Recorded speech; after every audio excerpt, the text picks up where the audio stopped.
हम लोगों के बगल के राज्य उत्तर प्रदेश जैसे राज्य जो आज विकास के मापदंड पर आगे बढ़ने का काम कर, तो वही झारखंड जैसे राज्य हैं जहां पर आज भी बुनियादी जरूरतें हम लोगों के लिए बड़ी समस्या का कारण बने। आज भी सड़क, बिजली, पानी हम लोग के लिए बड़ी समस्या बना। आज भी झारखंड की महिलाओं को ना वो उचित सम्मान मिलता है, ना वो प्रतिनिधित्व मिलता है। आज भी हम लोगों के युवाओं को पलायन कर कर दूसरे राज्य में जाना पड़ता है शिक्षा के लिए, रोजगार के लिए। आज भी हमारे बिहार के बुजुर्गों को स्वास्थ्य सेवा के लाभ के लिए दिल्ली में एम्स के सामने दिनों दिन, महीनों महीनों तक खड़े रहना पड़ता है मात्र अपना इलाज कराने के लिए। साथियों, इन परिस्थितियों पर हमें मंथन करने की जरूरत है, हमें अध्ययन करने की जरूरत है और यह आकलन करने की जरूरत है कि जिन लोगों को चुनकर हम लोगों ने झारखंड की विधानसभा में भेजने का काम किया, उन लोगों ने पिछले 5 साल में हम लोगों के लिए क्या किया।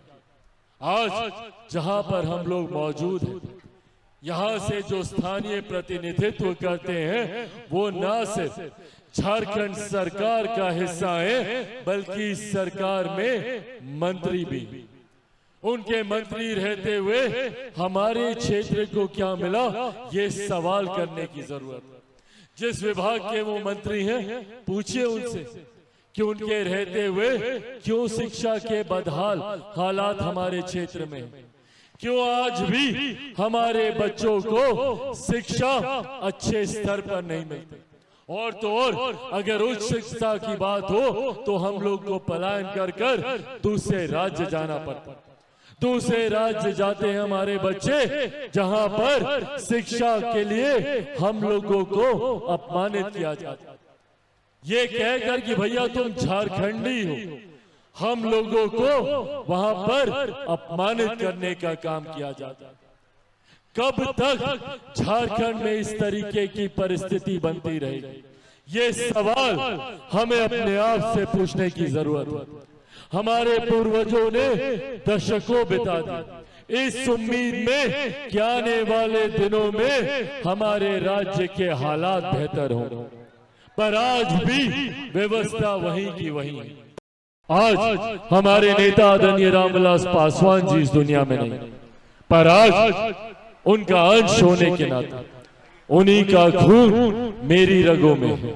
आज आप लोगों से ये वादा करके जाता हूं कि हर वो सपना जो मेरे नेता, मेरे पिता आदरणीय रामविलास पासवान जी ने देखा था, वो सपना एक विकसित झारखंड को बनाने का, उनके उस सपने को चिराग पासवान पूरा करेगा, ये वादा आप लोगों से करके जाता।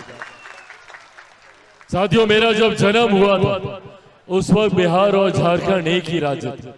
ऐसे में आज मैं अपनी जन्मभूमि पर ही खड़ा और अपनी जन्मभूमि पर खड़ा होने के नाते अपने लोगों से ये वादा करके जाता हूं और खास तौर पर अपने तमाम नौजवान युवा साथियों से यह आग्रह करना चाहता हूं, पहचानिए अपनी ताकत को।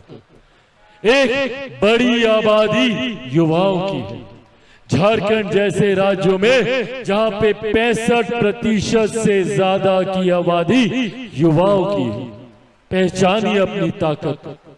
अगर ये 65% युवा एक हो जाए, एकत्रित हो जाए, एकजुट हो जाए, तो दुनिया की कोई ताकत हमें आगे बढ़ने से नहीं रोक सकती। जरूरत है हमें एकजुट होने की। पर कई ऐसे राजनीतिक दल हैं, कई ऐसे नेता हैं जो हमें जात पात, धर्म, मजहब में बांटने का काम करते हैं, जो युवाओं की जमात को नहीं, युवाओं की जाति की बात करते हैं। और सिर्फ जात पात में बांटने की वजह से हम एकजुट नहीं हो पाते, अपने अधिकारों की लड़ाई नहीं लड़ पाते। आज मैं अपने युवा साथियों से यह आह्वान करूंगा, जात पात, धर्म, मजहब से उठकर हमें सोचने की जरूरत है।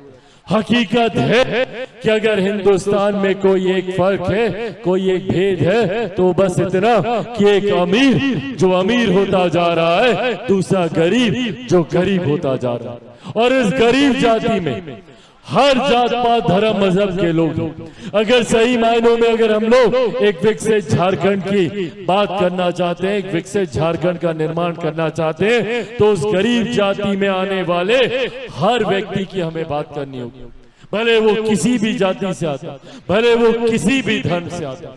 जरूरत है